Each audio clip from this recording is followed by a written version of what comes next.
Well, welcome to Oasis for Teachers, y'all. This has been a week, and it's only the second week of school.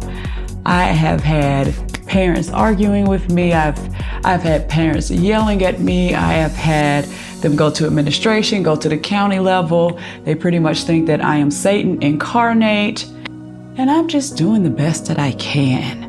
I've already had students with tantrums and meeting upon meeting upon meeting and paperwork and all the things, as well as I'm dealing with the grief of my father passing. I am still a wife. I am still a mother. I have all of the teacher duties. I am now president of my Toastmasters club. I am doing yoga. I'm about to start school, all the things. And I'm still doing my self-care. So this week, all of these things going on. I'm doing the self-care, I'm doing the things, and I'm still starting to feel burned out already. So I want to talk to you today about what to do when the self-care isn't working. Have you ever felt like you're doing all the things you can do and you're still exhausted and tired and feeling burnt out? Well, this video is for you. Let's talk about it.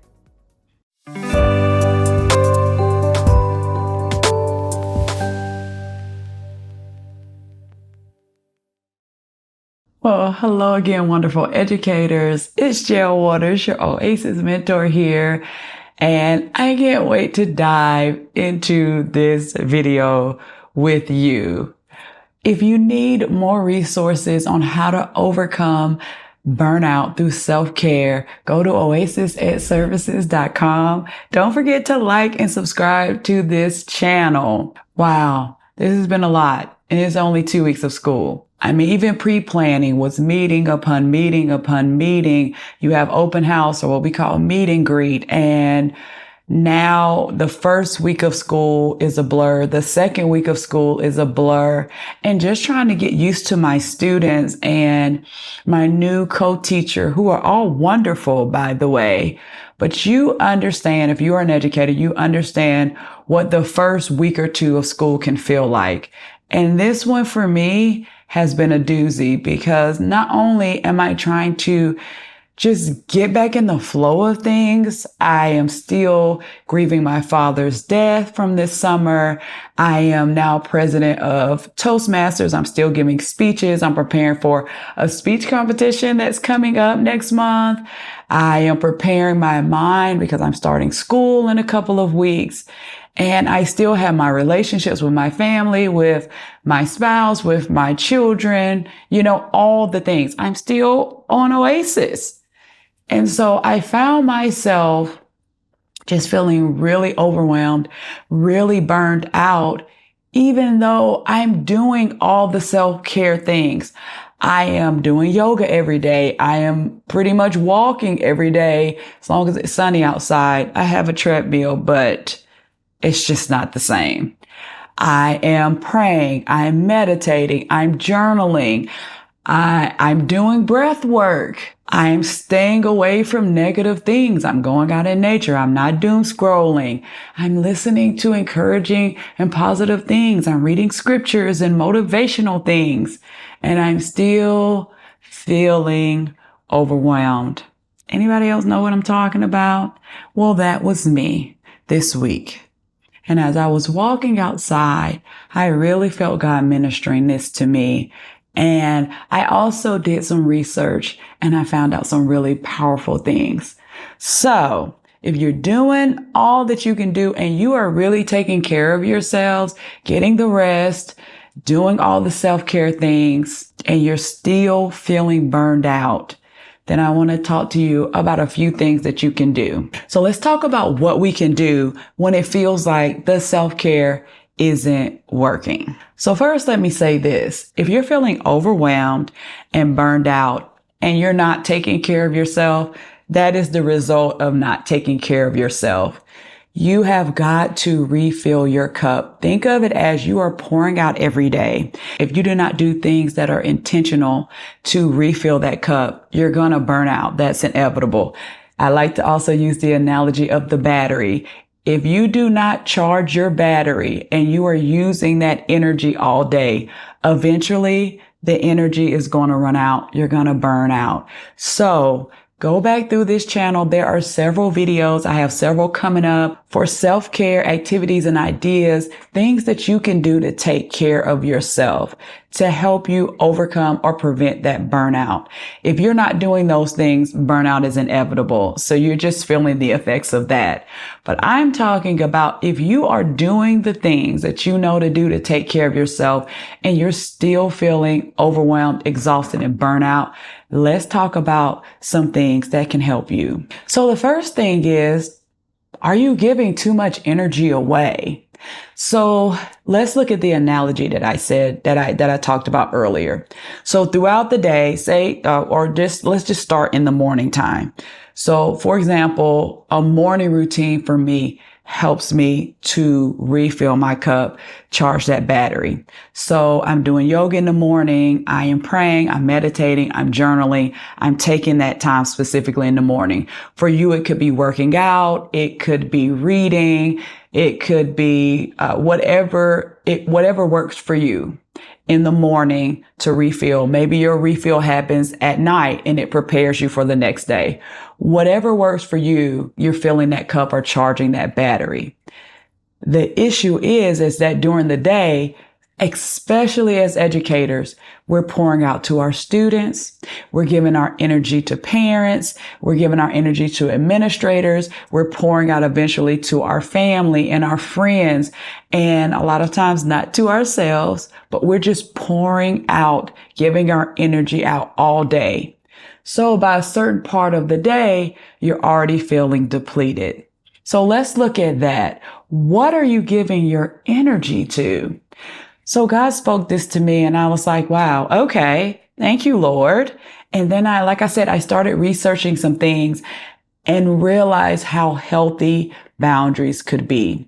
So I realized this week that I was giving way too much energy to disgruntled parents. So listen, you are an educator. If you are doing all that you can do, we're not perfect. Yes, some of it was me. I did make some mistakes, but I was doing the best that I could do. And some of the accusations and some of the things that they were saying were so irrational. I love what one of my coworkers told me. She said, your worth is not in your students' performance. Your worth is not in what your parents think about you, your students' parents, obviously, or your parents as well, your biological parents. Your worth is not about what other people think about you. Your worth comes from God, and you were worthy from the day that you were born because He made you that way. So I was pouring way too much of my energy in trying to appease these parents. It just wasn't happening. It was nothing I could do. It was nothing I could do to please them or change their mind or for them to think that I am the amazing teacher that I am. There was nothing I could do. So it was no point in pouring all of that energy and responding to all of these emails and trying to have meetings with them and trying to talk to administration and trying to do all of these things. No, it's just going to be certain things. It's not worth your energy. It's not worth you pouring out. Use that energy for something that's more worthwhile. So that's the first thing. Are you pouring out into something that's not necessary or that's not beneficial to you? Are you giving your energy to something that you don't need to? So this week I said, okay, all right. So one of those things was setting those boundaries. So first of all, I stopped reading emails in the evening.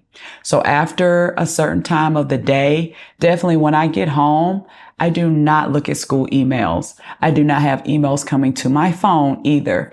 I don't want my energy to be going towards that place. I also left work at a certain time. I had to cut it off because if I kept going later and later nights, it was just going to be exhausting. I also set boundaries in the time that I reply to emails.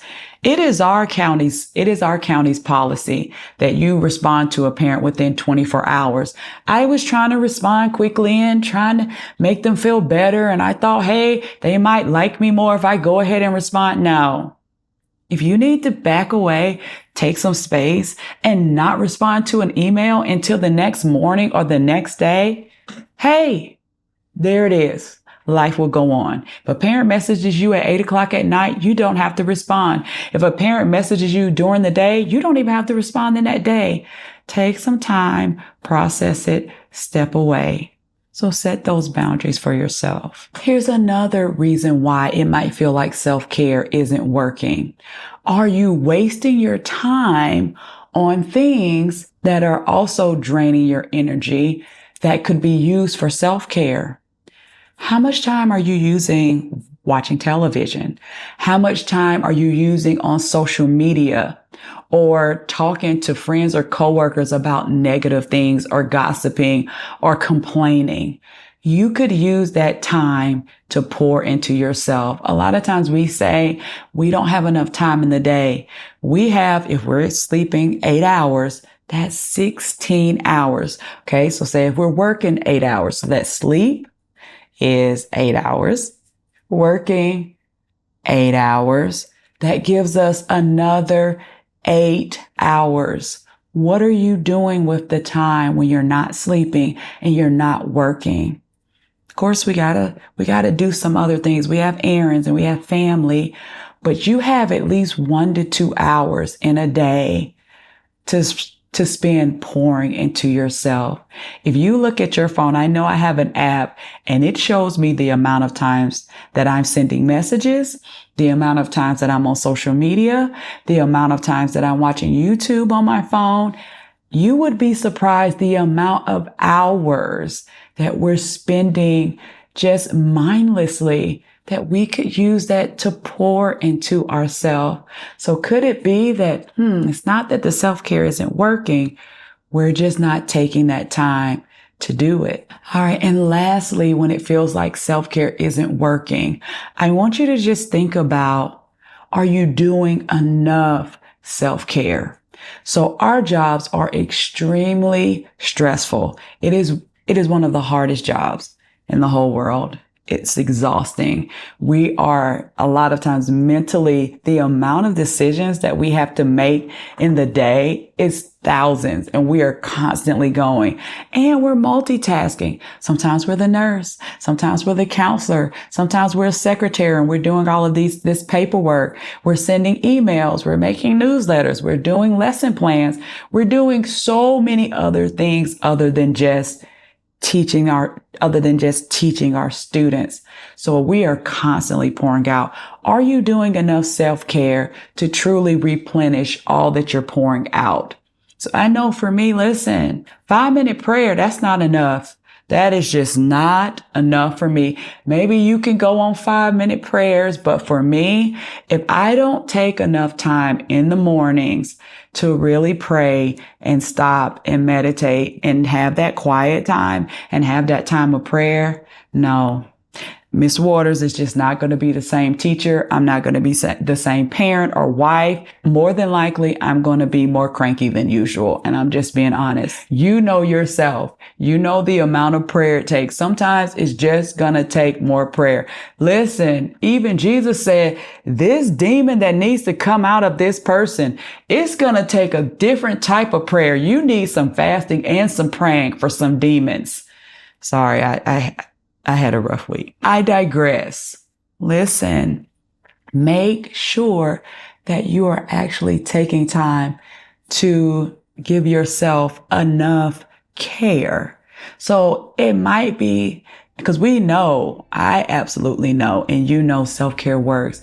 Are we using it? Are we doing enough to refill our cup? So leave me a comment below.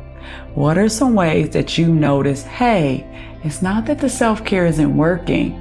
I'm just not working the self-care. Did you see that? Did you get that? Wonderful educators, I love our time together. Please take care of you.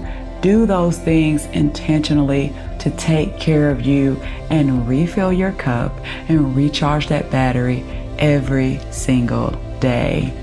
There is so much greatness in you. Go forth and be great. And I'll see you next time in the Oasis.